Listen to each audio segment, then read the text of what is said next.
ታወጣቸዋለች። ለምን በቃ ለምን አልፈልግም። አይ ብትለኝ ኖሮ ነው ማስረጃ የምጠይቅህ። አዎ ካልከኝ ለምን ማስረጃ ጠይቃለሁ። በጣም ጥሩ። በስሟ ቀዝቃዛ ውሃ ያጠጣና ምልጃዋን ያመነ ኦርቶዶክሳዊ ሲኦል ቢገባ ስለምታወጣው አንድ ኦርቶዶክሳዊ ማመን፣ መጠመቅ፣ ቁርባን መውሰድ፣ መልካም ስራ መስራት አያስፈልገውም። ምክንያቱም መጀመሪያም ሲኦል የገባው እነዚህን ስላላደረገ ነው። ሲኦል ምን ይሰራል? እነዚህን ሁሉ ማርጎ ቢሆን ኖሮ እኮ ሲኦልም አይገባም ነበረ። መቼም እነዚህን ስላላደረገ ነው ሲኦል የገባው። መቼም የሆነ ያላደረገው ነገር ስላለ ነው ሲኦል የገባው። ሊያቺ ለጎደለችበት ነገር የማርያም ምልጃ የሚጠቅመው ከሆነ አንድ ኦርቶዶክሳዊ አንተ እንደ ኢየሱስ ትምህርት ወይም እንደ ሐዋርያት ትምህርት የሚጠበቅበትን ማድረግ አይጠበቅበትም ማለት ነው። መጥቶ በየቤቱ ስለ ጥምቀት፣ ስለ እምነት፣ ስለ ቁርባን ማውራት አይጠበቅበትም።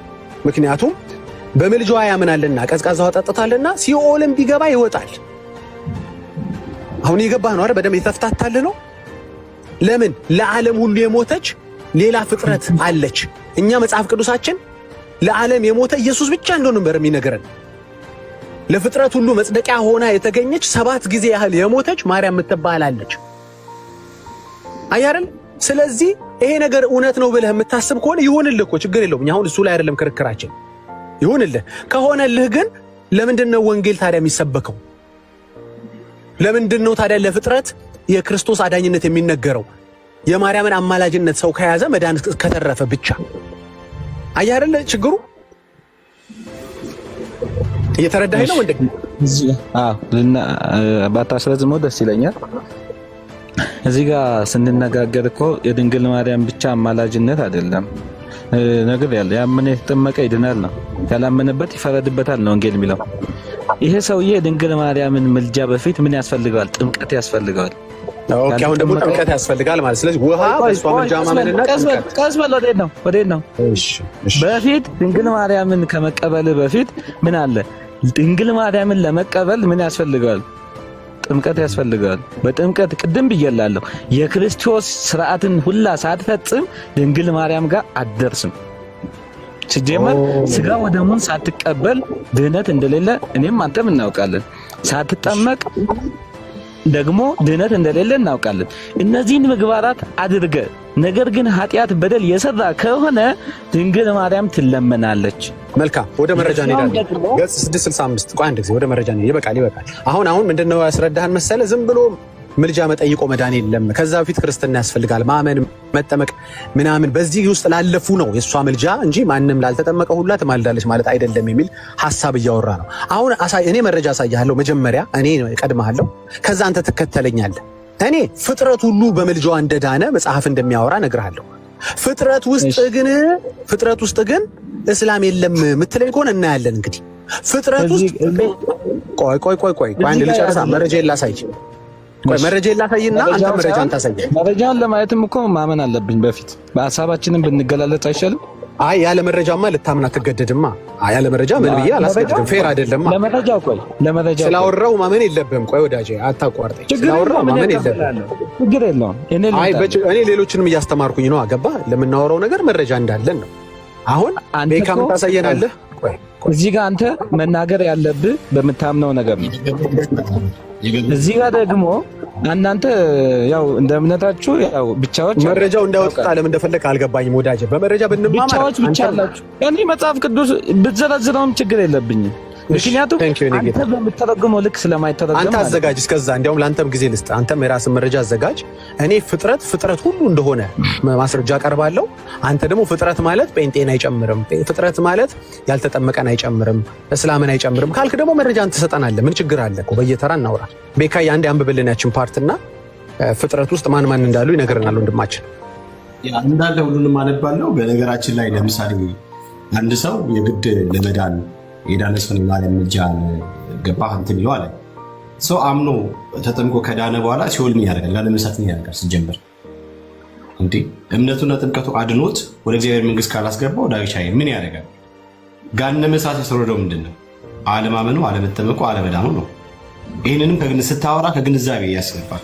እሺ ቤካ አንተ ለምታወራው ነገር በፊት የሚያስፈልግ ነገር አረ እኔ ዳግዬ ነው ያወራሁት። እኔ ማስረጃ ለማለት ነው ብራዘር። እሺ መዝገበ ጸሎት ላይ የሚገኘው እንደዚህ ያለ ከዚህም በኋላ እርሱ ፀሐየ ጽድቅ ጌታችን እግዚእነ ኢየሱስ ክርስቶስ እመቤታችንን እግዚእትነ ማርያም በጊዜዋ ሞታ ከመከራ ወደ ረፍት ከሐዘን ወደ ትስብእት ትሄጂ ዘንድ ሙች አላት።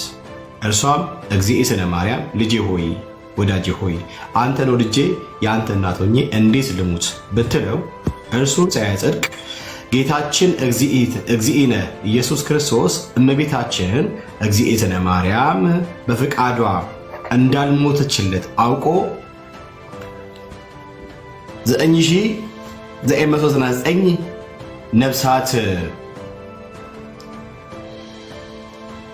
ነፍሳት በአንድ ቀን ተኮንነው ገሃነመ እሳት ሲወርዱ አሳያት።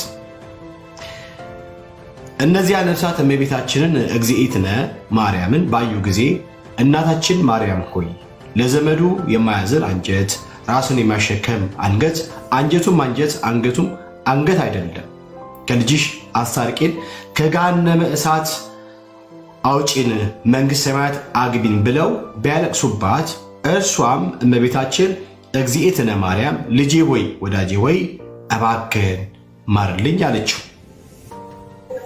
እርሱም ፀሐየ ጽድቅ ጌታችን እግዚእነ ኢየሱስ ክርስቶስ እኔ ደቂቀ አዳምን ከገሃነመ እሳት አውጥቼ መንግሥተ ሰማያት ያገባው ተገፍፌ ተገርፌ ተሰቅዬ ተቸንክሬ ሞቼ ተነስቼ አይደለምን?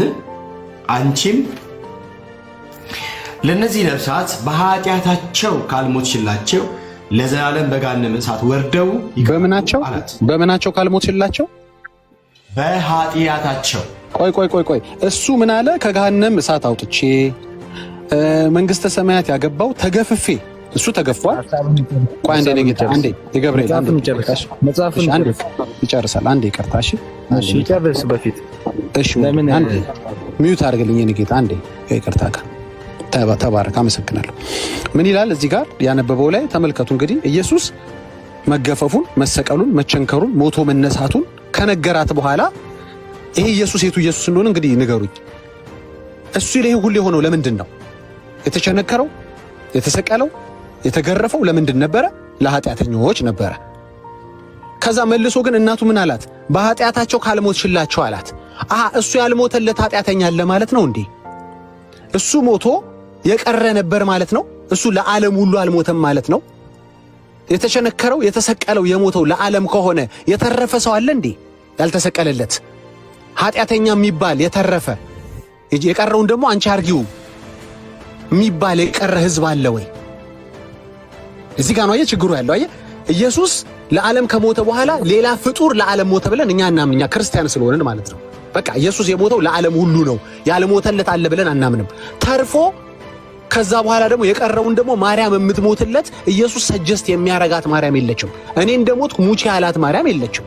በእርግጥ እቺ ማርያም ገዳይም ነች፣ አሳያለሁ መረጃው። ገዳይ ነፍስ የምትገል ነች። የነሱ ነው ማውራችሁ። እኔ ትክክለኛዋን ብጽቷን ቅድስቷን አላልኩም። እሷ ገድላም አታውቅ። ሐሳቤ እንዳይረግል ልንገራችሁ። እንኳን ልትሞት ማለት ነው። እዚህ ጋር በፊት አንተ ያልከውን ነገር ሁሉ ትላርገ አንዴ ከይቅርታ ጋር ሚዩት ያደረኩ እኔ ነኝ። አንዴ ልጨርስ ሐሳቤን።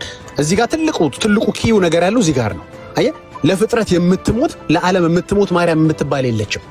በቃ ከኢየሱስ ውጪ ለዓለም የሞት የለም ብለን እኛ ክርስቲያን ስለሆነ ነው። በእርግጥ ክርስቲያን ካልሆንክ እኔ እናንተ መቀጠል እንችላለን ክርክራችንን። እዚህ ጋር ነበር ማብቃት ያለበት። ገባ? ገና ኢየሱስ ሌሎችን ሰጀስት ሲያደርግ እኔ እንደሞትኩ ለኃጢአተኞች ሙቱ ብሎ ሰጀስት የሚያደርግ ኢየሱስ እኛ አናውቅም። እንዴ አንተ ያልሞትክለት አለ እንዴ ብዬ ጠይቀው ነበራ። ቆይ እንዴ ገብርኤል አንሚት እያረክብኝ ነው፣ እየተረበሸ ነው ቤቱ። አንዴ ይቅርታ ልጨርስ። አይ ኢየሱስ ያልሞተለት የቀረ የሚባል ኃጢአተኛ የለም በምድር ላይ ብለን ክርስቲያን ስለሆነን ነው እኮ። የግድ እናንተ ሪኳየር አትደረጉ። ልክ ክርስቲያን ስትሆን ምን ብለህ ነው የምታምነው? ኢየሱስ ለዓለም ሞተ፣ ያልሞተለት ኃጢአተኛ የለም። እሱ ከሞተ በኋላ ለቀሩት ደግሞ ሙቱ ብሎ ሰጀስት የሚያደርግ ኢየሱስ አናውቅም። በዛ ላይ ደግሞ እናቱን ሙቺ የሚል ልጅ አናውቅም። እኛ በስጋ እንደ አሁን ስናስበው እንኳ ሰው እናቱን ሙቺ እያለ እኔ እንደሞትኩት አንቺም ሙቻት፣ አንቺም ተቸንከሪያት የሚል የለም። እኛ እንዲህ አይነት ኢየሱስ አናውቅም። ይሄ አንድ ተረተኛ አንድ በኢየሱስና በእናቱ ላይ የሚያላግጥ እንጂ እንዲህ አይነት ክፉ ልጅ አይደለም። ኢየሱስ ክፉ ልጅ አይደለም። እናቱም ክፉ አይደለችም፣ ልጁም ክፉ አይደለም። አየህ፣ እኔ እንደሞትኩት ሙቺ ብሎ ሰጀስት የሚያደርግ ኢየሱስ አናውቅም። እዚህ ጋር ነበር ማብቃት ያለበት። አንድ ኦርቶዶክሳዊ እዚህ ጋር ምን እየተከናወነ ነው? ለኃጢአተኛ ስንት ሰው ነው የሞተው ማለት ሲኖርበት ወገቡን አስሮ መከራከር የለበትም። ኦኬ ይቀጥል። የመጨረሻውን ሐሳብ ቤካም በሆነ ሜቢ 1 ደቂቃ የማይሞላ ነው። ከዛ ወንድማችን ትቀጥላለህ። መልስ እዚህ ጋር እንትን ያስፈልጋል። አንድ ጊዜ ዲያቆን አንድ ጊዜ ይቀጥላል። ቆይ እርሶ አንድ ጊዜ ይቆዩኝና ክርስቶፈርስ ነው ክርስቶፈርስ መሰለኝ አይደል? ቆይ ተጠብቀን አንዴ ክርስቶፈርስ አንዴ ከሆነ እሱ ማለት ነው የሱ ድምጽ ይመስላልሽ። ተባረክ። እሺ እንትን ላይ ማዳናው ላይ ብቻ እናተውክርና እሺ እንደዚህ ያለ በኃጢአታቸው ከሚለው ጀምር ዳግሻ ሀሳቡ ተያይዞ እንዲሄድ ልክ ከሱ ጀምረው ትንሽ ከፍ ብለህ እሺ እንደዚህ ያለ እርሱም ፀሐይ ጽድቅ ጌታችን እግዚእነ ኢየሱስ ክርስቶስ እኔ ደቂቀ አዳምን ከገሃነመ እሳት አውጥቼ መንግሥተ ሰማያት ያገባሁ ተገርፌ ተሰቅዬ ተቸንክሬ ሞቼ ተነስቼ አይደለምን? አንቺም ለነዚህ ነፍሳት በኃጢአታቸው ካልሞትሽላቸው ዘላለም በገሃነመ እሳት ወርደው ይቀራሉ አላት። እርሷም እመቤታችን እግዚእትነ ማርያም እነዚህ ነፍሳት ዘላለም በገሃነመ እሳት ወርደው ሲቀሩስ እንኳን አንድ ጊዜ 7 ጊዜ ልሙት ብላ ሞታለች። ኋላም ለፍጥረት ሁሉ መጽደቂያ ሆና ተገኝታለች። ስለዚህ ውእቱ ስጥውት አላት ይላል። ዳግሻዬ ለሱ ድል እንስጠው፣ እኛ ብቻ እንዳናወራ። ቀጥል ወንድማችን። ነሽ ባንዲ እኔ ጨምርበትና ማለት ነው። አሁን አንደኛ ዲያቆን ከዚህ በኋላ ከከፈትክ እናስወርዳለን። እሺ ከይቅርታ ጋር እናመሰግናለን ስለመጣ። አንድ ጊዜ ወንድምህን ስለሆነ እያናገርነው ነው። ይጨርሱ። እነሱ ከጨረሱ በኋላ ከዛ ወደ እርሱ ደግሞ መጠን እነሱ ሲያቅታቸው እንጂ ማለት የተገባ ዝም ብሎ እንደዚህ አይነት። እሺ እዚህ ጋር ያነሳልኝ ቅድም ያነሳሁትን ታሪክ ነው ከመጽሐፉ የሰጠህልኝ። ስለዚህ አመሰግናለሁ። እዚህ ጋር ስናነሳ ደግሞ ስንት ነፍሳት ነው ያልከኝ? ለነዚያ ነፍሳት መጽደቂያ ሆና ሞታለች ነው። እውነት ነው እዚህ ጋር የምናነሳው ማለት ነው። ስለዚህ እንደዛ ባይሆን እመቤታችን ቅድም ጠይቃለች። ያልኩት ጥያቄ አለ። አንተ ነው ልጄ እንዴት ለሚለው ምን አላት? ከነፍሳት ሲኦል የሚወጡት በአንቺ ምልጃ ነው አላት ነው የሚለው። እዚህ ጋር የተናገረው ደግሞ ሙሉን ቃል የምንወስደው የክርስቶስ ቃል ነው፣ ወይም አባ እከሌ የጻፉት ሳይሆን በክርስቶስ በመንፈስ ቅዱስ ገላጭነት የተጻፈ ቃል ነው እዚህ ጋር። ስለዚህ ይህንን የመንፈስ ቅዱስ ገላጭነት ክርስቶስ እንድትሞት ያላት ስለምንድን ነው? ነፍሳት ከሲኦል ስለሚወጡ ነው። ስለዚህ ያ ፍጥረት ሁላ ደግሞ በማን ወጣ? በድንግል ማርያም በምን በሞታ ወጣ። ስለዚህ ደቂቀ አዳምን ክርስቶስ ተሰቅሎ እንደሞተለት ሁላ በእንቺ ሞት ምን ይሆናል? በዚያ በሲኦል ያሉት ፍጥረት ሁላ ምን ይላሉ? ይማራሉ አላት። ያንን ቃል ተቀብላ እኔስ አንድ ጊዜ ሳይሆን ስንት ጊዜ? 7 ጊዜ ልሞት ብላ ጠየቀችው። ክርስቶስም እሷን ተቀበላት። ከዚህ በኋላ ለፍጥረት ሁላ ለሲኦል ላሉት ነፍሳት ሁላ ሞተች ይላል። ከዚህ በኋላ እነዚያም ፍጥረት ደግሞ ምን ሆኑ? ወጡ ነው የሚለው። ስለዚህ ለምንድን ነው የሞተችው? ለፍጥረቱ፣ በሲኦል ላሉ ፍጥረት ሁላ ሞተች ድንግል ማርያም። ስለዚህ ክርስቶስ ያለው ለፍጥረት እንድትሞት ነው። ስለዚህ ገብርኤል እናመሰግናለን በጣም። ስለዚህ ሲኦል ውስጥ ያሉት እነዛ ፍጥረቱ ስንት ፐርሰንቱ ነው ሙስሊም? ስንት ፐርሰንቱ ነበረ ጴንጤ? ስንት ፐርሰንቱ ነበረ ኦርቶዶክስ? እስኪ ንገረን። እዚህ ጋር ፐርሰንት አይደለም የሚለው ሁላ ከሲኦል ወጥቷል ነው የሚለው ነው። ኦኬ ፍጥረት ሁሉ ወጥቷል ማለት ነው። ስለዚህ እሷ ሞታ ቆይኔ ጌታ እሷ ሞታ ለፍጥረት መጽደቂያ ሆና ተገኝታለች ከተባለ ፍጥረት ውስጥ እንግዲህ በሷ መሞት፣ በሷ ምልጃ፣ በሷ መሰዋት እኛ የምናውቀው ይሄ እንግዲህ መጽሐፍ ቅዱስ የነገረን ክርስቶስ ብቻ እንደሞተ እንጂ ከክርስቶስ በኋላ ለዓለም የሞተ ፍጡር እንዳለ ማንም ሙስሊምም ሲናገር ሰምተን አናውቅም። እሺ ግን አለ ብለን ያው ያንተ ለዲስከሽኑን ቀጥልና ከኢየሱስ በኋላ እንደገና ለኃጢአተኛ መሞት ያለበት ሌላ ፍጡር ማርያም የምትባል ሞታለች ይላል መጽሐፍ። ስትሞት የሞተችው ለተጠመቁ በኦርቶዶክስነታቸው ለጸኑ ከዛም ደግሞ በምልጃዋ ላመኑ በስሟ ላጠጡ የሚል የለም። አንተ ነበር የጨመርከው። ለፍጥረት ሁሉ ነው የሞተችው። ታዲያ ለፍጥረት ሁሉ የምትሞት ማርያም ካለች ምልጃዋ ለፍጥረት ሁሉ ከሆነ 9999 ውስጥ እንግዲህ እንትን ፐርሰንቱ ጴንጤ እንትን ፐርሰንቱ ብለህ ልትከፋፍለው የማትችለው ከሆነ ለኃጢአተኞች ሁሉ የምትሞትና የምትማልድ ከሆነ ታዲያ ከሲኦል በኋላ ተስፋ አለ በሷ ምልጃ ማለት ነው። ይሄ መጽሐፍ እንደሚናገረው ከሲኦል በኋላ ተስፋ ያለው ደግሞ ተከፍሎ ለኦርቶዶክስ ብቻ አይደለም። ይሄው ለፍጥረት ይላል፣ ለሙስሊምም ነው ማለት ነው። ሙስሊምም በሷ ምልጃ መዳን ይችላል ማለት ነው። እንደዚህ አይነት ትምህርት ካለ ሰው ሲኦል ይገባበታ በሰላም ተውት። ወንጌል አትናገሩ። ያ ጥምቀት ያድናል አትበለኝ፣ ስራ ያድናል አትበለኝ። ምን ችግር አለ? ሲኦል ነው የሚገባው እኮ ባይጠመቅ አይደል እንዴ? በእናንተ አስተምሮ ስራ ባይሰራ ሲኦል ነው የሚገባው በእናንተ አስተምሮ። ይግባ ታዲያ። አሁን እኮ ግራ የገባን መሰላችሁ? ወንጌላችሁ የት ጋር ነው ልባት የሚያገኘው? ሄዶ እስከ መጨረሻ ድረስ በማርያም የሚሰጠው ቀቢጸ ተስፋ ካለ እንዲህ አይነት ወንጌል አለ እንዴ? ለዓለም ሁሉ በእሷ ምልጃ መዳን ለምን አስገብተኛ አላብራራለህም? ለምን ነው እንደዚህ የምታደርገው? ማለት ካላወቀ አላወቀማ ሰውየው። ስለዚህ ሐሳብ ልስጥ ዲያቆኒ እኔ ሐሳቤን ልስጥ። ከዚህ ያለ ለወንድሜ እሰጣለሁ። ወንድሜ እሰጣለሁ። ለገብርኤል ቆይ አይደለም እንዴ? ቆይ አሁን ዳግሻዬ ማስረጃ አቅርቦልሃል። አንተ ደግሞ በጣም የሚዘገንነው ነገር በሲኦል ያሉትን ሁሉ በማርያም ሞት በኩል እንደሚዳን ወይም ደግሞ ከጋነመ ከዛ ከሲኦል እንደሚጡ ተናግራል። ለተናገረው ነገር ዳግሻዬ እኛ የምንፈልገው ማስረጃ ከመጽሐፍ ቅዱስ ነው። እኛ ወንጌል አማኞች ነው። በቃ ማስረጃ ይስጠን፣ ከፈለገው ቦታ ማስረጃ ይስጠንና ያሳየን። ከዛ ነው እዚህ ጋር አንድ ጥያቄ ልጠይቅ። አይ ማስረጃ እኛ ገልጠን ይኸው አሳየን አይደል? ከፈለክም ለጥፉልን ካልክ እንለጥፍልሃለን። ወንድማችን ያንተን ሐሳብ ሳይሆን ማስረጃ ቤተክርስቲያንህ ከፍጥረትን ስታማልድ እሷ ጴንጤን አይጨምርም፣ ኦርቶዶክስን አይጨማን ነው ካቶሊክን ሙስሊምን አይጨምርም። መርጣ ቅድም እንዳልከው ውሃ ያጠጣውና የተጠመቁን ከሆነ እስኪ ያሳየን። አሁን ወደ መረጃ ብንሄድ ይሻላል ወዳጅ። ብዙ ሀሳብን አጠቃለውና መረጃ ስጠን። ብዙ ባታረዝሞ ደስ ይላል። ተባር እሺ፣ ጊዜ ልስጥልኝ። እዚህ ጋር ማነሳለ ክርስቶስ የሞተው ለማን ነው? የጠየከኝ ነው። መረጃ ነበር ያልኩህ። ከሌለ ሌላ ሰው ልመጣልኝ። ክርስቶስ የሞተው ለማን ይችላልው እያለ ስለሆነ ክርስቶስ የሞተው ለማን ነው? ቆይ እኔ ጌታ ጥያቄ ካለ ይሄ ከባድ ጥያቄም አይደለም። የጠየከኝ ያለው ጥያቄ ካለ እንቀበላለን። ግን መረጃ ታሳየናለህ? ቀደም ለተናገርከው መረጃ ወይስ እንለፍ እንቶ መልስልኝ እኮ ነው ያልኩት እኮ። ያንተ እንደማትመልስ ንገረኛ። አልመልስም። ይሄን ካልከኛው ልመልስልህ እኮ ነው፣ ላስረዳህ እኮ ነው። እትስ ኦኬ በቃ አስረዳ። የምታስረዳና የምታሳየው ካለ አስረዳ። ጥያቄውን ሌላ ጊዜ በኋላ ስትጨርስ ጠይቅ። እሺ እኔ ራሴ ልመልስልህ። ክርስቶስ የሞተው ለዓለም ሁላ ነው አይደለ? ስለዚህ መጽሐፍ ቅዱስ ምን ይላል? በክርስቶስ የሚያምን የዘላለም ሕይወት አለው፣ የማያምን ግን ይፈረድበታል ነው። ስለዚህ ያን ጊዜ ክርስቶስ የሞተው ለዓለም ሁላ ከሆነ እንዴት ነው እዚህ ጋር ደግሞ ያላመነ ሰው ይፈረድበታል? ሙስሊም ያምንበታል ሚለውን ጥያቄ ላምጣልህ። እግዚአብሔር የለም የሚሉ ሰዎች በክርስቶስ ያምናሉ። ስለዚህ የክርስቶስም እነዚህ ሰዎችን ከሲኦል አያተርፋቸውም ማለት ነው። እዚህ ጋር መቀበል ያለብን ማለት ነው። ገብርኤል እኛ እኮ አልተከራከርንም። እሺ እኮ አልን። ከዛ በኋላ የክርስቶስ ስለማያተርፍ የማርያም ምልጃ ያተርፋል ማለት ነው አይደለ? መጽሐፉ የሚናገረው የእሷም አያተርፍም የክርስቶስም አያተርፍም። ቆይ እኔ ልመጣልህ ነው። ወደሱ አትሂድ። እኔ የክርስቶስ ጋር ነኝ። ክርስቶስ ጋር ነው እኮ አሳመንከኝ እኮ። የክርስቶስ እንዳላተረፋቸው ነገርከኝ። ስለዚህ የማርያም የማያተርፋቸው ማለት ነው፣ ወይ ደግሞ የማርያም የማያተርፋቸውን በለኝ። ስለዚህ ክርስቶስ ዓለምን አድኗል ምንለው ቀድሞ የነበረውን አይደለ? ስለዚህ እናንተ ናችሁ የምትሉት። እኛ ዓለምን አድኗል ብለን አናውቅም። እኛ ለዓለም ሞቷል ነው እኛ የምንለው። ዓለም አልዳነም። ዓለም ካላመነበት አይድንም። እሱ እናንተ ናችሁ ያላችሁት። ቀጥል። አሁን የምንፈልገው መሰለህ የክርስቶስን ካሳመንከም በኋላ የማርያምን እንድትመልስልን የምንፈልገው ጥያቄያችን። ይሄ ቤት የተከፈተው አንደኛው ሪዝም ምንድነው? ከሲኦል በማርያም ምልጃ የሚወጣ አለ የለም? ፒሪየድ። አለቀ እኮ።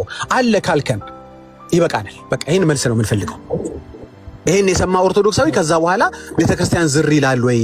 ወንጌል ብትለው ይሰማል ወይ? ተጠመቅ ተቀደስ ብትለው ይሰማል ወይ ነው ጥያቄው። አይሰማህም። ለምን? ስታስፈራራው ሲኦል ትገባለህ ብለህ ልግባህ ነው የሚልህ። ምን ይመጣል? ማርያም አለችልኝ፣ በምልጃዋ ታወጣኛለች ይላል። ቃላትን የደጋገምክ ነው። እዚህ ጋር መያዝ ያለብህ ጥያቄው ላይ አትመልስማ። እድል ስንሰጥ ማስረጃ አሳየን ስንል እኔ አብያለሁ። ከሲኦል የሚተርፍ ሰው አለ በድንግል ማርያም ምልጃ። በቃ ስለዚህ እኔ በዚህ ደግሞ እቀበላለሁ፣ አምናለሁ። መጽሐፉን አታምንበትም፣ አንብበልኛል። እግዚአብሔር ይስጥልኝ። ለዲያቆን በቃ ማስረጃ አላቀረብክልንም። ከሲኦል የሚተርፍ በምልጃዋ አለ ብሏል። ስለዚህ ወገኖች ሲኦል መግባት ብቻ ነው ከእናንተ ያመነ የሚል የለም። ፍጥረት ሁሉ የሚል ያመነ ፍጥረት አይደለም። በእሷ ያመነ ፍጥረት የሚል የለም። የኔ ጌታ ቆይ ተረጋጋ። አሁን መረጋጋት አለብህ። የሚድነው አላልከኝም። ኦርቶዶክስ ብቻ ነው ብትለኝ አትችልም። ለምን? ፍጥረት ሁሉ ይላል የራስህ መጽሐፍ። ለዓለም ሁሉ አማላጅ ሆና ተገኝታለች ወይም ሞታለች ይላል መጽሐፉ። ይኸው ልለጥፍልህ እኮ እችላለሁ። ቤካ ያነበበው ነገር ለጥፌ ላስነበብ እችላለሁ። ለዓለም ሁሉ ሞታ ከተገኘች አማላጅ ሆና ከተገኘች ዓለም ሁሉ ከዛ ምን ሆነ የሚለው ጥያቄ ደግሞ ዳነ ይላል መጽሐፉ። ለፍጥረት ሁሉ መጽደቂያ ሆና ተገኝታለች። ፍጥረት ውስጥ ግን የእሷ ምልጃ ምን የሚል ነገር የለውም እንዴ? ለምን ሀሳብ እናረዝማለን? ለዲያቆን እድሉን ብንሰጥ ይሻላል። ቤካ የምትለው ካለ በልና ያ አንድ ጊዜ የገብርኤል በቃ አባ ተው በቃ አንተ የገብርኤል አንተ ይቅርብ በቃ አንተ ይቅርብ። እሺ ዳግሻዬ አሁን ማን ነው ዲያቆንዬ ስለሰማ ወደ መልሱ ማለት ምንድነው ወደ ማስረጃ ነው መግባት ያለበት። ለምሳሌ ወንድማችን የገብርኤል በጣም አስደንጋጭ ነገር ተናግሯል። ባይተው እዚህ ያላቸው ወንድሞቻችን ኦርቶዶክሳውያን በደንብ አድምጡ። የምናነበው ቤተክርስቲያኗ ከምታምነው መጽሐፍ ኦኬ እምነቴ ነው ብላ ካስቀመጠችው ነገረ ማርያም ያነበብነው በሲኦል ላሉት ሁሉ ሞታለች፣ ሞታ ደግሞ አድናቸዋለች አለ። በጣም አስደንጋጭ ነው። ባይተው ምንድነው መሰላችሁ? በጌታ በኢየሱስ ክርስቶስ ባለማመን የተፈረዱባቸው ተፈርዶ ተኮንነው ሲኦል የወለዱ ሁሉ በጠቅላላ በማርያም ሞት ምክንያት ደግሞ ከገሃነመ እሳት ይወጣሉ ማለት ነው። በኢየሱስ አስደንጋጭ ነው። ማስረጃ ግን አያቀርብም። አይ እንዳይከፍቱ እባኮትን እንዳይከፍቱ የገብርኤል እባኮትን በሕግ አምላክ እንዳይከፍቱ በሕግ አምላክ። በጣም የሚገርመው ነገር ደግሞ ዳግሻዬ የመንፈስ ቅዱስ ወይ ደግሞ መንፈስ ቅዱስ ገልጦለት በመንፈስ ቅዱስ ምሪት የተጻፈ ነው ደግሞ ብሏል። ዳጊ ያስተውልሃል። ነገረ ማርያም እየቀዳሁት ነው ሰምቼዋለሁ። ቀጥል። ነገረ ማርያም የተጻፈ እዚህ ውስጥ ያለው ነገር በመንፈስ ቅዱስ ገላጭነት በመንፈስ ቅዱስ ምሪት የተጻፈ ነው። ይሄ ማለት መለኮታዊ ስልጣን አለው ነው ባጭር አማርኛ። ኦኬ ሶ ዲያቆን ከስር ያሉት እርሱ ያለውን በጠቅላላ ያምኑበታል፣ ይቀበሉታል። የሚቀበሉት ከሆነ ከዳጊ ጋር ይቀጥሉ። ቀጥታ ዲያቆን ጥያቄያችን ቢመልሱልን። እንኳን ደህና መጡ ዲያቆን፣ ወይም ደህና መጣህ ወጣት ትመስለኛለህ ከይቅርታ ጋር። ጥያቄያችንን እንገርህና ወደ ውይይቱ መግባት እንችላለን። በወንድማችን ያነሳው መሰለኝ ያለ ጥያቄው ሌላም ጥያቄ አለ። እስቲ ካለ ትሰማናለህ። ልጠይቅህና መልስ ካለ እንግዲህ ብትነግረን። ሰዎች ሲኦል ከገቡ በኋላ ሰዎች ፍጥረት ነው እንግዲህ የሚለው መጽሐፉን አይተዋል። ፍጥረት ሲኦል ከገባ በኋላ በማርያም ምልጃ መዳን ይችላል አይችልም? ቴንክ ዩ ቀጥል። እሺ በመጀመሪያ እንግዲህ ማለት መነሻውን ማየት ተገቢ ነው። ባጭሩ ለማብራራት ያህል ሲጀመር ጌታችን ኢየሱስ ክርስቶስ ወደ እመቤታችን ቅድስት ድንግል ማርያም ከዚህ እንደ ዓለም እንድትሞት መጀመሪያ እንግዲህ ማለት ሰው መሞት ስላለበት ግዴታ ያው እሱ ሞቶ ነው የተነሳው አይደል? የእሱን መንገድ መከተል ስላለባት እናቱ ናት። እመቤታችን ቅድስት ድንግል ማርያም በዚህ ዓለም እንድትሞት ፈረደ ነው አይደል የሚለው? ፍርድ ፈረደባት ወይም ደግሞ እንድትሞት ብሎ ሲነግራት ሞት ያስፈራልና ሞት ፈራች። ያንን ሞት ስለፈራች ምን አደረገ? በሲኦል ያሉ ነፍሳትን አሳያት ነው የሚለው። ከምን አንፃር? እመቤታችን ቅድስት ድንግል ማርያም ሞትን ስለፈራች ማለት ነው። ስለዚህ ምን አደረገ? አሳያትና አንቺ ካልሞትሽ እነዚህ ነፍሳት አይወጡም አላት። ለምንድን ነው ያሳያት? እሷ ስለፈራች አዛኝነቷን ስለሚያውቅ ማንኛውም ዞሮ ሰው ስለሆነች ማለት ነው። ሰው ማንኛውም ሰው ያዝናል። ሴቶች ለምሳሌ አሁንም ቢሆን ሴቶች አዛኝ ናቸው ተብሎ ይጠበቃልና አዛኝ ስለሆነች እነዛን ነፍሳት ስታይ የነሱ ስቃይ ስለሚያሳዝናት እመቤታችን ቅድስት ድንግል ማርያም ከዛ በቃ ሞትን አምና እንድትቀበል ሳትፈራ ሞትን አምና እንድትቀበል ያደረገበት መንገድ ነው እንጂ። ስለዚህ ያዳናቸው መጀመሪያ ማዳን ሲፈልግ ኢየሱስ ክርስቶስ ማዳን ሲፈልግ ስለፈለገ ነው እነዛን ነፍሳት ያሳያት ማለት ነው።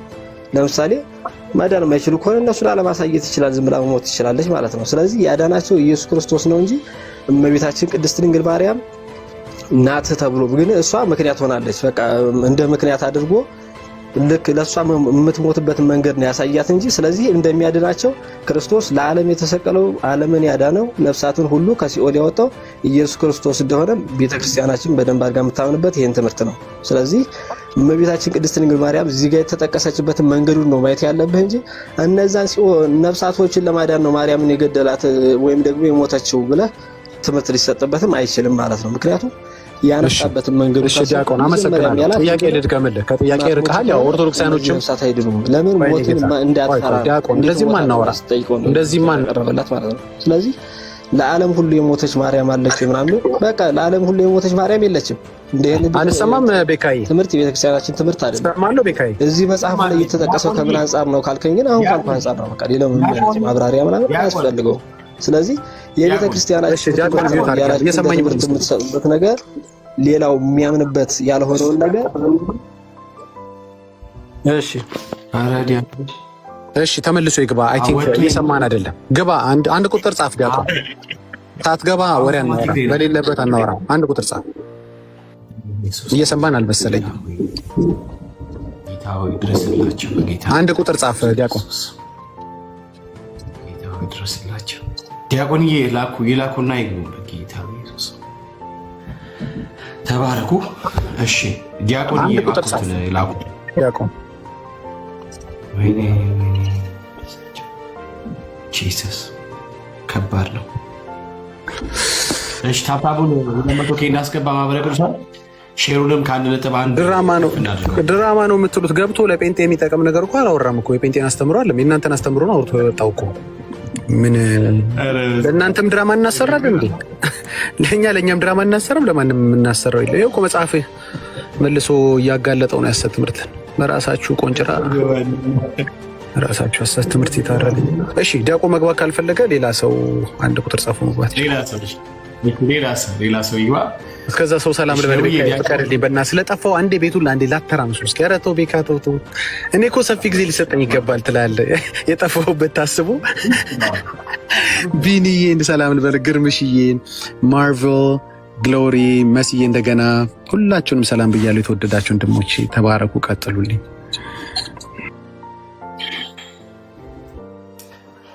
እሺ ታብታቡን 200 ያስገቡ። ሼሩንም እንደዚሁ ከ2 ነጥብ ምናምን አሳድጉትና ተባረኩ። እሺ የትኛው ነበረ ቅድም ደጋግሞ ዮሐንስ ምናምን ነገር የጻፍክ ነበረ? ለመግባት ይችላል ፕሊስ። ተባረክ። እሺ ሀሌ እንዴት ነህ ብራዘር? ሁላችሁንም ሰላም ብያለው። እህትየው ኦፊሻል ግርምሼ፣ እነ ቢኒ፣ እነ ግሎሪ መጀመሪያም ነበሩ። እሺ ከኢትዮጵያ ኦርቶዶክስ ተዋህዶ ቤተክርስቲያን። ዳስጉድ። እሺ ዳግዬ ጀምሮን ይቀጥላል። ዳግዬ እሺ ሀሌ የሚለው ወንድም ነው። ኦርቶዶክስ አይ ነው አይደል? አባ አይ ቲንክ በእምነት ብቻ ይዳናል ወይ የሚል ነው ርዕሳችሁ መሰለኝ። እሺ ወንድማችን ኦርቶዶክሳዊ ነህ ወንድማችን? ከየት ነው ቤተ እምነትህ? ኦርቶዶክስ ነው። እሺ ሀሌ ነው ስምህ? እሺ እንኳን ደህና መጣህ ሀሌ። ጥያቄ ያለን ርዕስ አድርገን ከገባ ነው ሀሳብ ጋር የሚሄድ ማለት ነው። ያ ጥያቄ ሲመለስልን ወደ ርዕሱ እንመለሳለን። ሰምተኸዋል? ካልሰማኸው ልድገምልህ። እኔ አሁን ገና ነው የገባሁት። እሺ ልድገምልህ። ሲኦልም ሳይሆን እንዲያውም ገሃነመ እሳት ነው። ሲኦልም እንኳን ገሃነመ እሳት ማለት ከፍርድ በኋላ ሰዎች የሚገቡበት ማለት ነው። ሰዎች ከፍርድ ከተፈረደባቸው በኋላ አንተ የዘላለም ጥፋት ውስጥ የዘላለም እሳት ውስጥ መግባት አለብህ ተብሎ ከተፈረደባቸው በኋላ ማለት ነው፣ ከፍርድ በኋላ እንደገና በማርያም ምልጃ ከፍርድ ወይም ከገሃነመ እሳት መውጣት ይችላሉ። አክቹዋሊ ይሄ አሁን ከፍርድ በኋላ የሚለው ነገር የፍርድ ቀን ኢየሱስ ክርስቶስ ወደ ምድር ከመጣ በኋላ የአባቴ ብሩካን ብሎ የመረጣቸውን በቀኝ ሌሎቹን ደግሞ በግራ የሚያደርግበት ነውና የፍርድ ቀን ገና ስለሆነ ኦልሬዲ እንዲህ ነው ማለት አንችልም። ኢየሱስ ክርስቶስ ከመጣ በኋላ የሚፈጸም ነገር ነው የፍርድ ቀን። አንተ እግዚአብሔር ይባርክ። በቃ ስለዚህ ይሄ መጽሐፍ የተረት መጽሐፍ ነው ማለት ነው።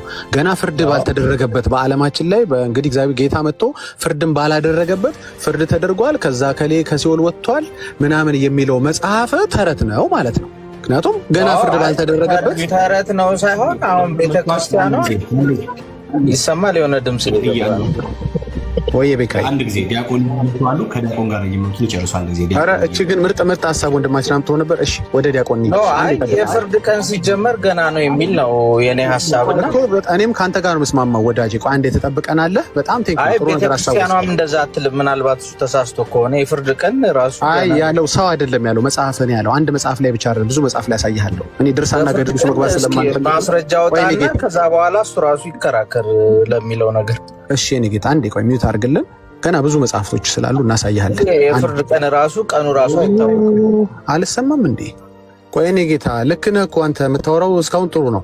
ያዘው አንድ ጊዜ ልክ ነህ። ፍርድ ባልተደረገበት ፍርድ ተደርጎ ማርያም እንደዚህ ወጥታ በዚህ ወርዶ እያለ መጽሐፍ ያወራል። ተረት ነው የምንለው ለዚህ ነው። አየህ? ኦኬ አሁን ወደ ዲያቆን እንሄዳለን። እሺ ዲያቆን፣ ጥያቄያችን ባጭሩ ሲኦል የገቡ ሰዎች በማርያም ምልጃ መውጣት ይችላሉ አይችሉም ነው? ቀጥል። ሲኦልም አይደለም የሚለው እንደውም ገሃነመ እሳት ነው የሚለው።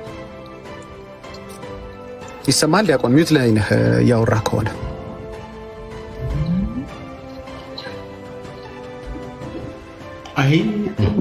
ዲያቆን አንሚዩት እናድርግልህ። ልላክልሽ ወይ ልላክልህ? በማርያም ምልጃ ወጡ የሚል የለም እዛ ላይ። ኦኬ መጣህ ማለት ነው። አሁን ድምጽህ መጣ። ልክ ነው ግን በማርያም ምልጃ ወጡ የሚል የለም። አሁን እዛ ላይ እዚህ ላይ እንተውና መጀመሪያ አንተ ንገረኝ። አንተ እውቀትህ እንድትነግረኝ ነው ፈልገው። ከፈለከው መጽሐፍ ላይ ካነበብከው ላይ አይሰማል። አውቀህ ነው የምታደርገው። የመጨረሻ እድል እሰጥሃለሁ። አሁን ጥያቄን በደምብ ስማ። አይሰማም እዛ ላይ ይላል አይልም የሚለውን ሐሳብ ተውና አንተ እንደ አንድ ኦርቶዶክሳዊ እምነት እንድትነግረኝ እፈልጋለሁ። ሰዎች ሲኦል ከገቡ በኋላ እየተናገርኩ እኮ ነው። አይታያችሁ? ለምሳሌ ስክሪን ላይ ድምጽ ምናምን አይ ቲንክ ዘግይቶ ነው የሚደበቃ። ኔትወርክ ነው። ሌላ ጊዜ ተመልሰህና ወንድማችን ኔትወርክን አስተካክለህ ወደ ሀሌ ልመለስ። እሺ አይ ከአንተ አይደለም ችግሩ ዲያቆን፣ ኔትወርክ ይመስለኛል። ኔትወርክን አስተካክለህ ተመለስ እንዳንደናቆር። እሺ ሀሌ ወደ አንተ ልመለስ። ስለዚህ ፍርድ ባልተደረገበት ዓለም ላይ ፍርድ ተደረገ ይላል መጽሐፋችሁ። ተሳስቷል እያልከኝ ነው አይደል? ኖርማሊ በምጽአት ቀን የተደረገውን ፍርድ ከሆነ እሱ ስህተት ነው። ለምሳሌ በምጽአት ቀን የሚደረገውን ፍርድ ከሆነ አንድ የቤተ ክርስቲያን መጽሐፍ ኢየሱስ ክርስቶስ መጥቶ የሚፈርደውን ፍርድ ልትጽፍ አትችልም። ለምን? ኦልሬዲ ፍርዱ ገና ስለሆነ ማለት ነው። ነገር ግን ፍርድ ላይ ነው እዚህ ጋር የተጻፈ። ስንት ፍርድ አለ? ለምሳሌ በዓለም ላይ ሆነ እግዚአብሔር ሆይ ለምን አትፈርድልኝም ብለህ ልጠይቀው ትችላለህ። ለምን ይህን ነገር አታደርግልኝም? መፍረድ ሲባል ኢየሱስ ክርስቶስ በምጽአት ቀን የሚሆነው አንድ ፍርድ አለ። ሌላው ግን ዕለት ተዕለት የሆነ ህይወትን የሚያመለክት ፍርዶች ሊኖሩ ይችላሉ። ስለዚህ ወደ ገሃነም ሰዎች ተፈርዶባቸው በዚህ ሰዓት የገቡ አሉ። ሲጀመር አሁን ለምሳሌ በመጽሐፍ ቅዱስ ከሄድን ማለት ነው ያላመነ ራሱ አሁን ተፈርዶበታል የሚል ቃል አለ። ግን ኢየሱስ ክርስቶስ በምድር መጥቶ የመጨረሻው ፍርድ አልተከናወነም አይደለ? ስለዚህ በዚህ ሰዓት ተፈርዶበት ወዳጅ ቆይ በደንብ አዳምጠኝ፣ ጥያቄዎችን ይመልስልኝ። በዚህ ሰዓት ተፈርዶበት ሲኦል የገባ አለ ወይ? ማን ነው ገሃነም የገባ አለ ወይ? የመጨረሻው ፍርድ ማለት ነው። የመጨረሻው በለው የመጀመሪያውን በለው አንተ እንደፈለክ፣ መልሱን ላንተ ነው የምትወው። ጥያቄ አጭር ነች። በዚህ ሰዓት ወደ ገሃነመ እሳት ተፈርዶበት የገባ ፍጥረት አለ ወይ? ኖ ያን ፍርድ አንተ የመጨረሻውን ፍርድ ማለት ነው። እኔ የመጨረሻም የመጀመሪያም አላልኩም። 9 ፍርድ የለም፣ አንድ ፍርድ ነው ያለው። ወደ ገሃነም የሚያስገባው ፍርድ አንድ ፍርድ ነው። በዚህ ሰዓት ማለት ነው የመጨረሻ ፍርድ ተሰጥቶት ገሃነም የገባ ሰው የለም። በቃ እናመሰግናለን። መጽሐፍ ግን በዚህ ሰዓት ተፈርዶበት ገሃነመ እሳት የገባ ጭራሽ ገሃነመ እሳት መግባት ብቻ ሳይሆን በዚህ ሰዓት ከዛ የወጣ አለ ብሎ ታሪኳ እንደዚህ ይናገራል። ሜሮሎጂ እንደዚህ ያወራል። ነገረ ማርያም እንደዚህ ይናገራል። አሁን ወደ ጥያቄ እንሂድ። ይህንን ማድረግ የምትችል ማርያም አለች ወይ? ሰዎች ሲኦል ቢገቡ፣ ሰዎች ተፈርዶባቸው ገሃነመ እሳት ቢገቡ በምልጃዋ ማርያም ልታወጣቸው ትችላለች? አትችልም? አንድ ማወቅ ያለብህ ማለት ነው አሁን ሲኦል ስንልና ገሃነም የተለያየ ነገር እንደሆነ ታውቃለህ አይደለ? ከየትኛው ነው የምታወጣው እሷ በምልጃዋ? ንገረኝ እስኪ። ኖ ሲኦል እና ገሃነም የተለያዩ ሀሳቦች ናቸው። ይሄን ትረዳለህ እኮ። ስለዚህ የተለያዩ ስለሆኑ ከየትኛው ነው እሷ የምታወጣው? ከሲኦል ነው የምታወጣው? ከገሃነመ እሳት ነው የምታወጣው? አሁን ለምሳሌ ከሲኦል ማውጣት ማለት እኮ አንተ ራሱ ነፍሳትን ልትናጠቅ ነው አይደለ? እዚህ ወንጌል የምትሰብከው መንጠቅ ማለት እኮ ከሲኦል እየነጠቅ ወደ እግዚአብሔር እያቀረብክ ማለት እኮ ከሲኦል መናጠቅ ማለት እኮ ነው። ከሲኦል መናጠቅ ማለት የገቡትን ማውጣት ነው ወይስ እንዳይገቡ መንጠቅ ማለት ነው? ወይስ ከሲኦል ውስጥ ይሄዱ ማውጣት? አሁን ለምሳሌ በአንተ አስተሳሰብ አንድ ሙስሊም ሲኦል በቃ ገብቷል የተፈረደበት ነው ያላመነ ነው ብለህ ነው የምታስበው። ያን ሰው ማስበው ለኔ ተውልኝ። አስተሳሰብ ማውጣት ማለት ነው። የኔንም ያንተንም እየመለስክ ነው። እኔ ማስበው ለኔ ተውልኝ። እኔ ሲኦል መናጠቅ ሲባል ማቋቋቃለሁ ምነግርህ የራስን ነገር ምን ማለት እንደሆነ ታውቃለህ? ከጨለማ ወደ ብርሃን ሰዎችን ማሸጋገር እንደማለት እኮ ነው። እንደዛ ማለት ነው። ኦኬ ያ አንድ ሰው በጨለማ አለ ማለት ሲኦል ምንድን ነው? እስኪ ንገረኝ። ሲኦል ምንድን ነው? ንገረኝ እስኪ። ሲኦል ማለት ኖርማሊ የሰዎች ነፍስ መቆያ ነው ማለት ያላመኑ ያ ነፍስ ከየት መጣ? መጀመሪያ ሲኦል የገባው ነፍስ ከየት መጣ? የእግዚአብሔር ፍጡር ነው። ከየት መጣ ማለት ሲኦል ውስጥ የሆነ ነፍስ አለ። ያ ነፍስ ከየት መጥቶ ሲኦል ውስጥ ተገኘ ማለት ነው? ያ ሰው እኮ ለምሳሌ ያላመነ ሰው የተፈረደበት ሰው ነው ይባላል አይደለ? እናንተ ራሱ አንድ ሰው ሲሞት በክርስቶስ ባያመን የት ይገባል?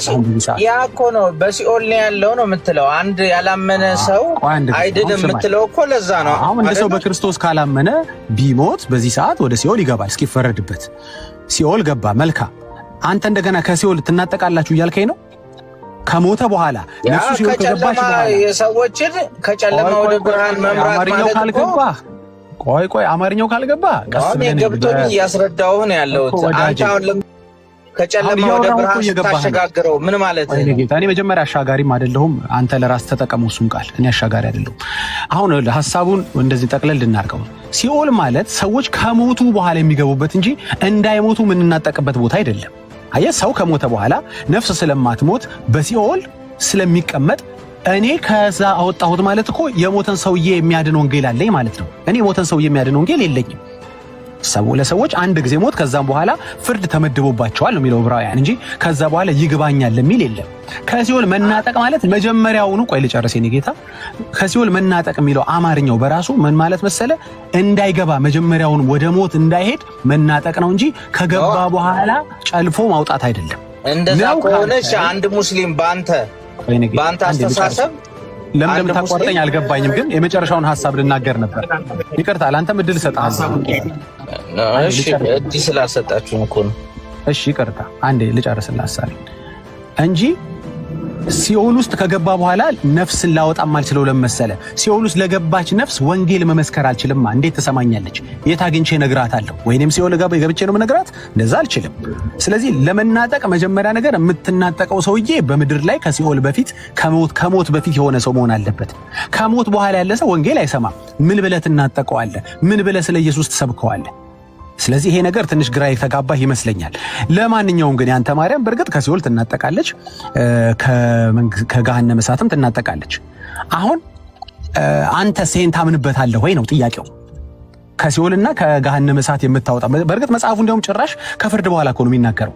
ከገሃነመ እሳት በኋላ የምታወጣ ከሲኦልም የምታወጣ ማርያም አለች ወይ በምልጃዋ? ይሄ ነው አጭር ነው ጥያቄ። ቴንክ ዩ።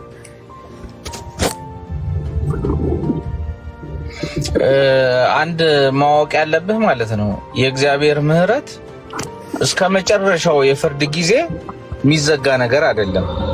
እግዚአብሔር መሐሪ ነው፣ ሊምር ይችላል። እግዚአብሔር ደግሞ ቀጭ ነው፣ ሊቀጣ ይችላል። ይህንን የምንሰጠው ለእግዚአብሔር ነው። እሺ እንደዛ ነው፣ ጥሩ ነው። ስለዚህ እግዚአብሔር ይምራል ማለት ነው። ከሲኦል በኋላ ሊምር ይችላል፣ ከፈረደብህ በኋላም ሊምር ይችላል ማለት ነው አይደል? የፍርድ ጊዜ ገና ነው እኮ ተባባልን። አሁን አንተ ሲኦል እኮ መቆያ ስፍራ እንጂ እኔ ጌታ እናንተማ ተስማማን። እናንተ ተስማማን፣ መጽሐፍ እናንተ አልተስማማችሁም። ጨርስ ብለህ ጨርሰህ ግን እኔ ማውራት አልችልም። እሺ አውራሽ። ጥሩ ለምሳሌ ማለት ነው አሁን ሁለተኛ ጢሞቴዎስ 1:16-18 ብታነብ ማለት ነው ቅዱስ ጳውሎስ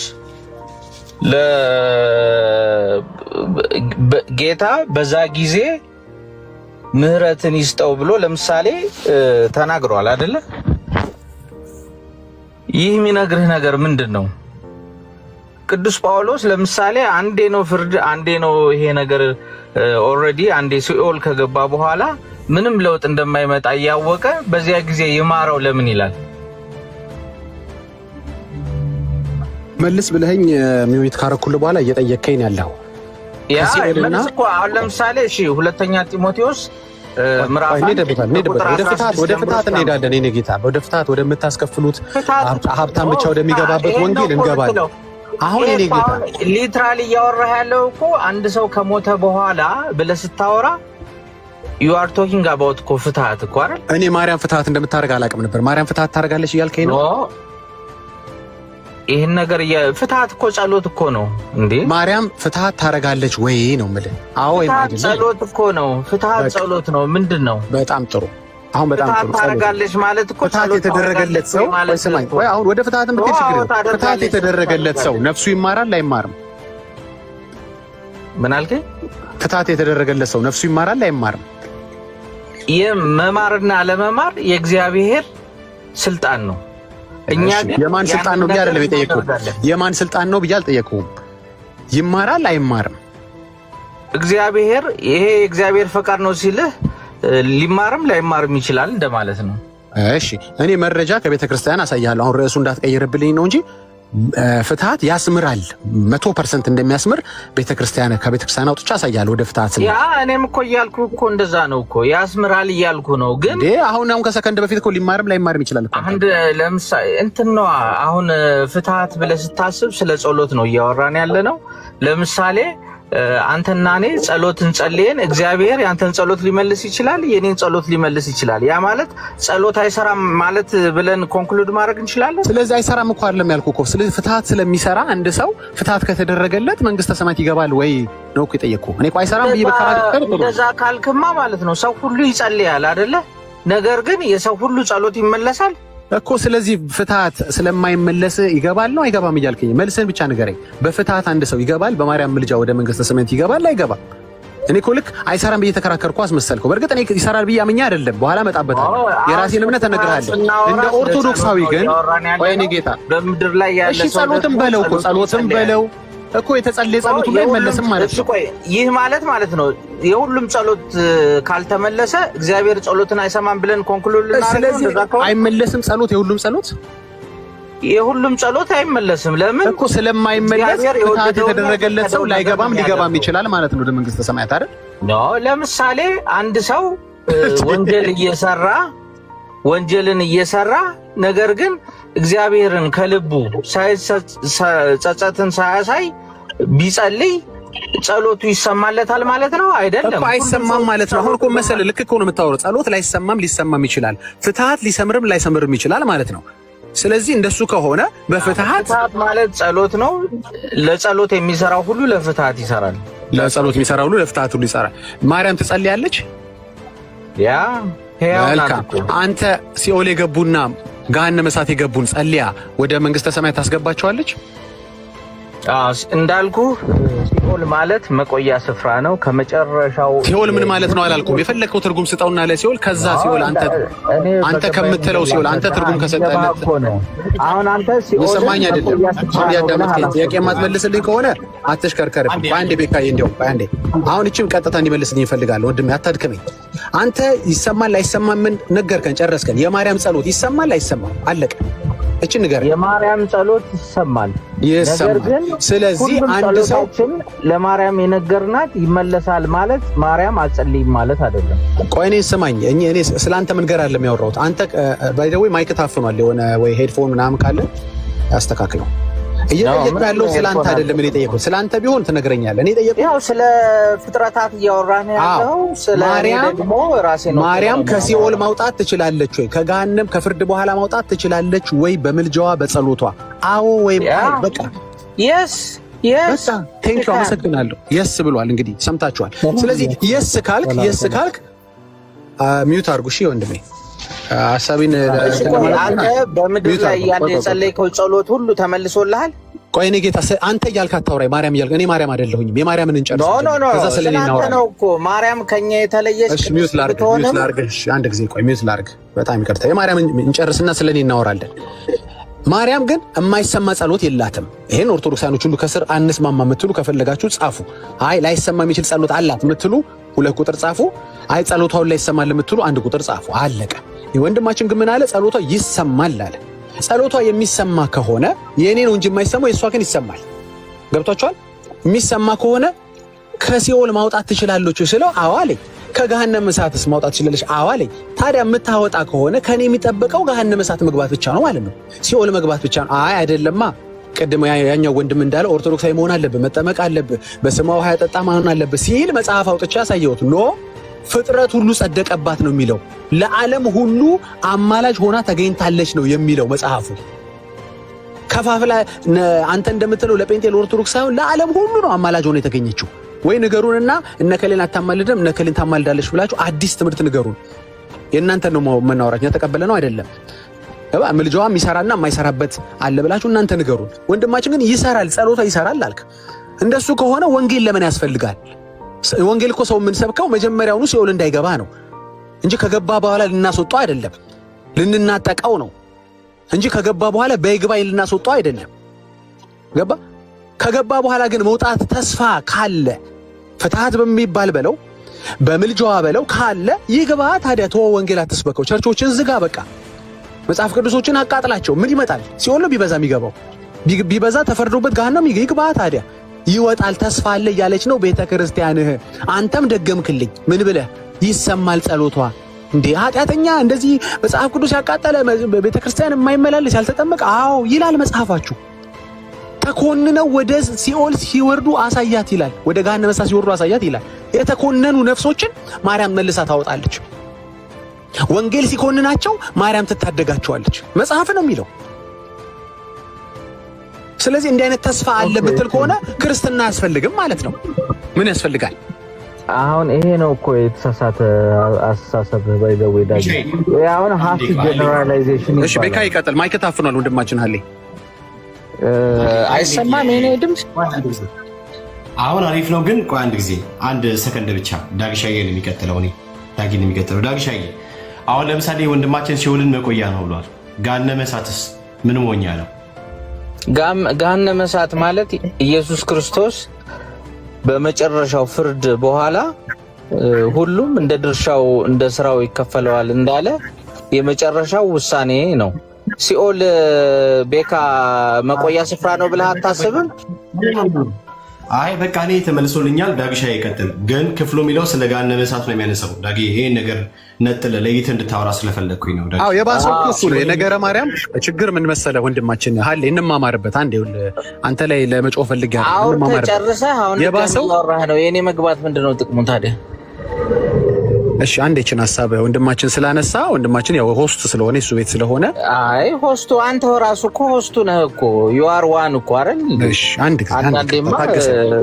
አንዴ በጣም ከይቅርታ ፌር እንሁን። ማለት የሀሳብ የበላይነት ማግኘት ማለት ዝም ብሎ የአየር ሰዓቱን መቆጣጠር ሳይሆን የሰውን ደግሞ አዳምጦ የሚገባውን መልስ መስጠት እንጂ ከዛ ለምን እንገባለን ታዲያኛ?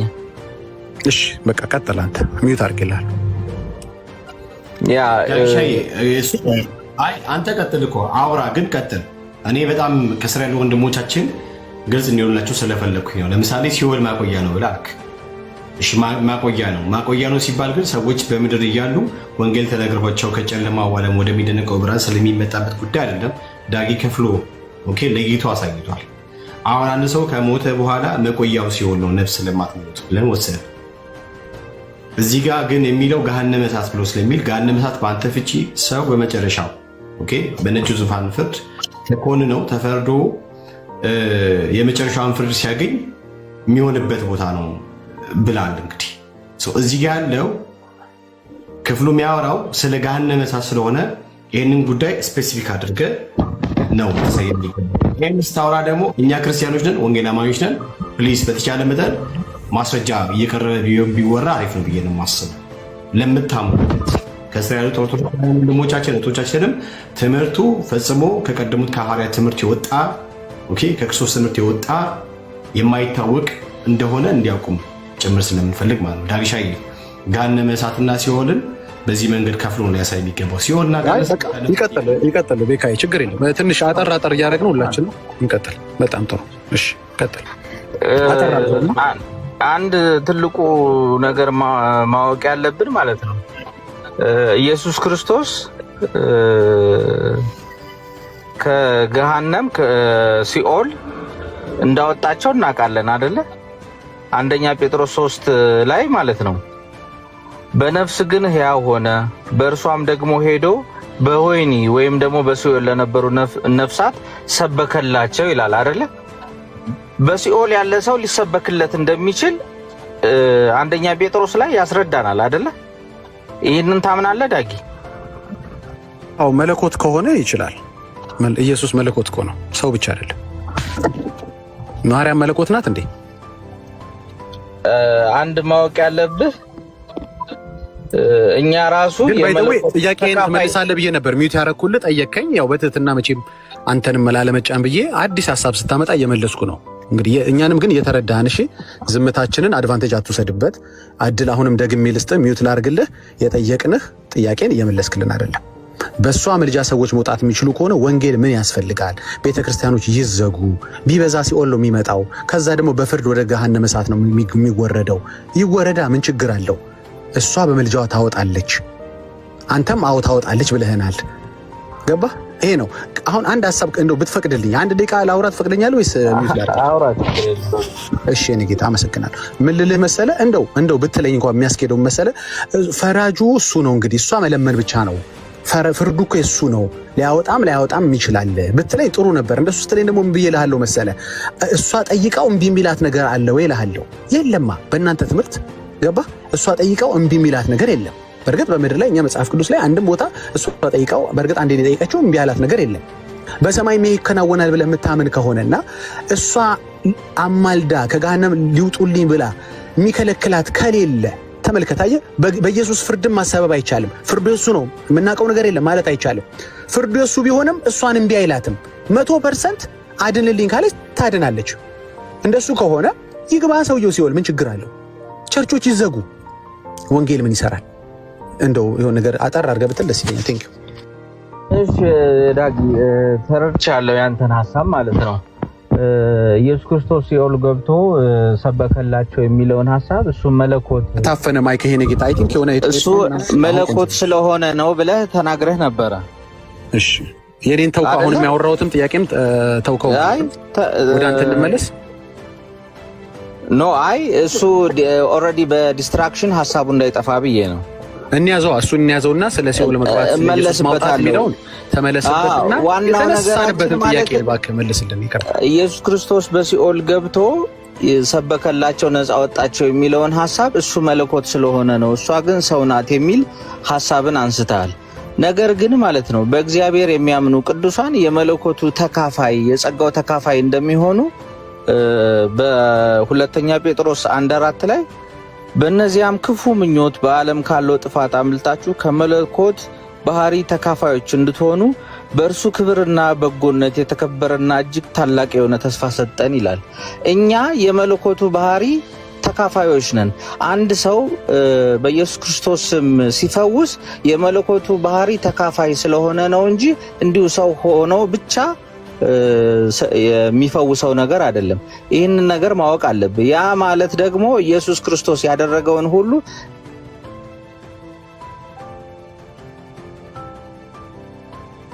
አትሰማም አለ ተቋርጧል። እኔ ጋር ብቻ ነው። ምን አልከኝ? እና እኔ ካደረግኩት በላይ ታደርጋላችሁ ነው የሚለውና እኛ የመለኮቱ ተካፋይ ነን። ቅድስት ድንግል ማርያም ደግሞ ከሰዎች የተለየች ናት።